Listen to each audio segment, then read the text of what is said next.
ഇന്നത്തെ നമ്മുടെ റെസിപ്പി ഒരു ഹൽവയുടെ റെസിപ്പിയാണ്. ഇത് നമ്മൾ കഞ്ഞിവെള്ളം കൊണ്ടാണ് ഈ ഹൽവ ഉണ്ടാക്കുന്നത്. ഇതിലേക്ക് നമ്മൾ കളറൊന്നും ചേർക്കുന്നില്ല. കളറിന് വേണ്ടിയിട്ട് നമ്മൾ ഇതിലേക്ക് ബീട്രൂട്ടാണ് ചേർക്കുന്നത്. അപ്പോൾ ഇതെങ്ങനെയാണ് ചെയ്യുന്നത് നമുക്ക് വീഡിയോ കണ്ടു നോക്കാം.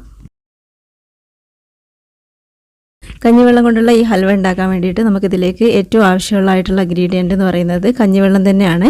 ഞാനിപ്പോൾ ഇതിലേക്ക് 2 ലിറ്റർ കഞ്ഞിവെള്ളമാണ് എടുത്തത്. തെളി ഊറ്റി കളഞ്ഞാൽ നല്ല കട്ടിയുള്ള കഞ്ഞിവെള്ളമാണ് നമുക്കിതിലേക്ക് വേണ്ടത്. അപ്പോൾ നമ്മുടെ കയ്യിൽ നല്ല കട്ടിയുള്ള കഞ്ഞിവെള്ളം അല്ല ഉള്ളതെന്നുണ്ടെങ്കിൽ നമുക്കിതിലേക്ക് കുറച്ച് കോൺഫ്ലോർ ചേർത്തിട്ട് ഇത് കട്ടിയാക്കിയിട്ട് എടുക്കാവുന്നതാണ്. നമ്മുടെ കയ്യിലുള്ള കഞ്ഞിവെള്ളം നല്ല കട്ടിയുള്ളതാണെന്നുണ്ടെങ്കിൽ ഇതിലേക്ക് കോൺഫ്ലോർ ചേർക്കേണ്ട ആവശ്യമില്ല. ആ ഒരു സ്റ്റെപ്പ് ഇതിന്ന് ഒഴിവാക്കാവുന്നതാണ്. എൻ്റെ കയ്യിലുള്ള കഞ്ഞിവെള്ളം അത്ര കട്ടിയില്ലാത്തത് കൊണ്ട് ഞാനിതിലേക്ക് ഒരു 3-4 ടേബിൾ സ്പൂൺ കോൺഫ്ലോർ ചേർത്ത് കൊടുക്കുന്നുണ്ട്. പിന്നെ ഇതിലേക്ക് ഒരു 5-6 ഏലക്ക വേണം, 1 കപ്പ് പഞ്ചസാര, 250 ml കപ്പിൽ 1 കപ്പ് പഞ്ചസാര. പിന്നെ ഇതിലേക്ക് 100 ഗ്രാം നെയ്യാണ് വേണ്ടത്. വെളിച്ചെണ്ണ ഉപയോഗിച്ചും സൺഫ്ലവർ ഓയിൽ ഉപയോഗിച്ചും നമുക്ക് ഈ ഹൽവ ഉണ്ടാക്കിയെടുക്കാം. പക്ഷേ ഇതിലേക്ക് നെയ്യ് ഉപയോഗിക്കുമ്പോഴാണ് കൂടുതൽ ടേസ്റ്റ് കിട്ടുന്നത്. അപ്പോൾ കയ്യിൽ നെയ്യ് ഉണ്ടെന്നുണ്ടെങ്കിൽ നെയ്യ് തന്നെ ഉപയോഗിക്കാം. പിന്നെ ഇതിലേക്ക് ഒരു 10-15 കാഷ്യൂ നട്ട് വേണം, ഒരു ബീട്രൂട്ട് വേണം. ഒരു മീഡിയം സൈസ് ബീട്രൂട്ടാണ് ഞാനിപ്പോൾ ഇതിലേക്ക് എടുക്കുന്നത്. ആദ്യം ഈ കോൺഫ്ലോറിലേക്ക് കുറച്ച് വെള്ളം ഒഴിച്ചിട്ട് ഇതൊന്ന് കലക്കിയെടുക്കാം. കഞ്ഞിവെള്ളത്തിന് നല്ല കട്ടി ഉണ്ടെന്നുണ്ടെങ്കിൽ ഈ സ്റ്റെപ്പ് ഒഴിവാക്കാവുന്നതാണ്. ഒരു 1/4 കപ്പ് വെള്ളം ഒഴിച്ചിട്ട് ഇതൊന്ന് കലക്കിയെടുക്കാം. ഇനി നമുക്ക് കഞ്ഞിവെള്ളത്തിലേക്ക് ഒഴിച്ചു കൊടുക്കാം. നന്നായിട്ടൊന്ന് മിക്സ് ചെയ്ത് യോജിപ്പിക്കാം. ഇനി നമുക്ക് ഇതുപോലെ ഒരു അടി കട്ടിയുള്ള പാനിലേക്ക് ഈ കഞ്ഞിവെള്ളം ഒഴിച്ചു കൊടുക്കാം.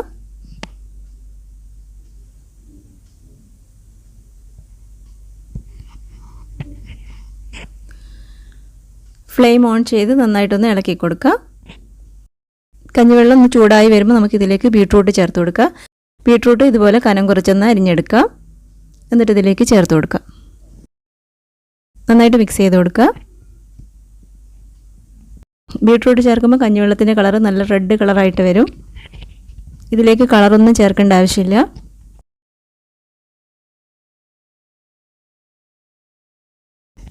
കഞ്ഞിവെള്ളം നന്നായിട്ട് തിളച്ച് ബീട്രൂട്ടിൻ്റെ കളറൊക്കെ ഇതിലേക്ക് ഇറങ്ങിക്കഴിഞ്ഞിട്ടുണ്ടെങ്കിൽ നമുക്കിതിൽ നിന്ന് ബീട്രൂട്ട് കോരി മാറ്റാം. ഇപ്പോൾ ഇവിടെ കഞ്ഞിവെള്ളം നന്നായിട്ട് തിളച്ചിട്ടുണ്ട്. ഇനി നമുക്കിതിൽ നിന്ന് ബീട്രൂട്ട് എടുത്ത് മാറ്റാം.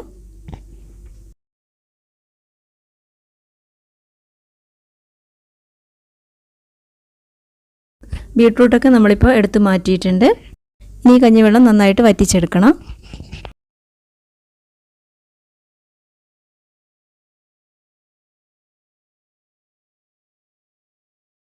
കഞ്ഞിവെള്ളം നന്നായിട്ട് തിളച്ച് പകുതിയായി വരുമ്പോൾ കഞ്ഞിവെള്ളത്തിൻ്റെ കളറൊന്ന് ഒരു ഓറഞ്ച് കളറിലേക്ക് വന്നിട്ടുണ്ടാവും. അത് കുഴപ്പമൊന്നുമില്ല. ലാസ്റ്റ് നമുക്കിത് റെഡ് കളറിൽ തന്നെ കിട്ടിക്കോളും. കഞ്ഞിവെള്ളം നന്നായി തിളച്ച് പകുതിയായി വരുന്ന സമയത്ത് നമുക്കിതിലേക്ക് നമ്മൾ നേരത്തെ എടുത്ത് വെച്ച 1 കപ്പ് പഞ്ചസാര ഇതിലേക്ക് ഇട്ട് കൊടുക്കാം. നന്നായിട്ട് ഇളക്കി കൊടുക്കുക.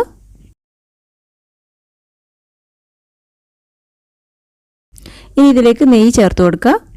നെയ്ക്ക് പകരം സൺഫ്ലവർ ഓയിലോ വെളിച്ചെണ്ണയോ ആണ് ചേർക്കുന്നതെന്നുണ്ടെങ്കിൽ അത് ചേർത്ത് കൊടുക്കുക.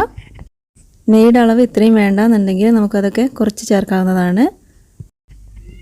നന്നായിട്ടൊന്ന് മിക്സ് ചെയ്ത് കൊടുക്കുക.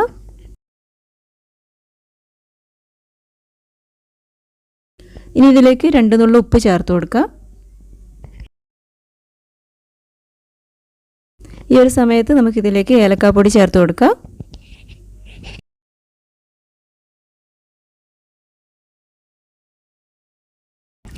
കാഷ്യൂ നട്ട് ചേർത്ത് കൊടുക്കുക. നമ്മൾ നേരത്തെ എടുത്ത് വെച്ച കാഷ്യൂ നട്ട് ചേർത്ത് കൊടുക്കുക. ഈ ഒരു സമയത്ത് നമ്മുടെ കയ്യിൽ വെളുത്ത എള്ള് ഉണ്ടെന്നുണ്ടെങ്കിൽ അതും കൂടെ ചേർത്ത് കൊടുക്കുക. ഞാനിപ്പോൾ ഇതിലേക്ക് അത് ചേർത്ത് കൊടുക്കുന്നില്ല. ഹൽവ സെറ്റാകാൻ വെക്കാനുള്ള ട്രേ ഇതുപോലെ കുറച്ച് നെയ്യ് ഒഴിച്ചിട്ട് ഇതുപോലെ ഒന്ന് ചെയ്ത് കൊടുക്കുക.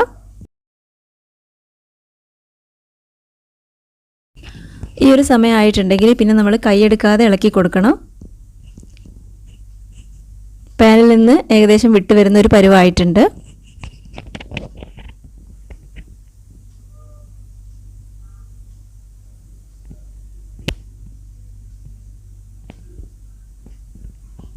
കൈയെടുക്കാതെ ഇളക്കി കൊടുക്കുക.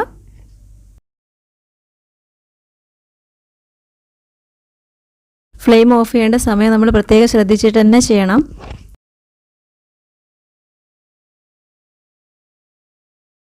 കുറച്ചുകൂടെ സമയം നമ്മൾ ഇതുപോലെ ഇളക്കി കൊടുക്കണം. ഇപ്പോൾ ഇതാ ഇത്രയും മതി. ഇനി നമുക്ക് ഫ്ലെയിം ഓഫ് ചെയ്യാം.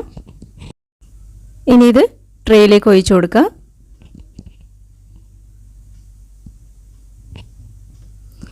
ഇതിന് നന്നായിട്ട് ചൂടാറിയതിന് ശേഷം നമുക്ക് കട്ട് ചെയ്തെടുക്കാം. ഇപ്പോൾ ഇതിവിടെ നന്നായിട്ട് ചൂടാറിയിട്ടുണ്ട്. ഇനി നമുക്കിതൊരു വേറെ പാത്രത്തിലേക്ക് മാറ്റി കൊടുക്കാം. ഇപ്പോൾ ഇതാ നമ്മുടെ അടിപൊളിയായിട്ടുള്ള കഞ്ഞിവെള്ളം കൊണ്ടുള്ള ഹൽവ ഇവിടെ റെഡി ആയിട്ടുണ്ട്. ഇനി നമുക്കിതൊന്ന് കട്ട് ചെയ്തെടുക്കാം.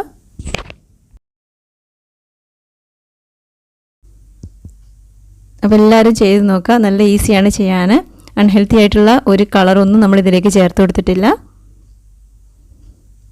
നല്ല പെർഫെക്റ്റ് ആയിട്ട് കിട്ടിയിട്ടുണ്ട്. അപ്പോൾ എല്ലാവരും ചെയ്ത് നോക്കുക. അപ്പോൾ നിങ്ങൾക്ക് വീഡിയോ ഇഷ്ടമായെങ്കിൽ ലൈക്ക് ചെയ്യാനും ഷെയർ ചെയ്യാനും സബ്സ്ക്രൈബ് ചെയ്യാനും മറക്കരുത് കേട്ടോ. താങ്ക്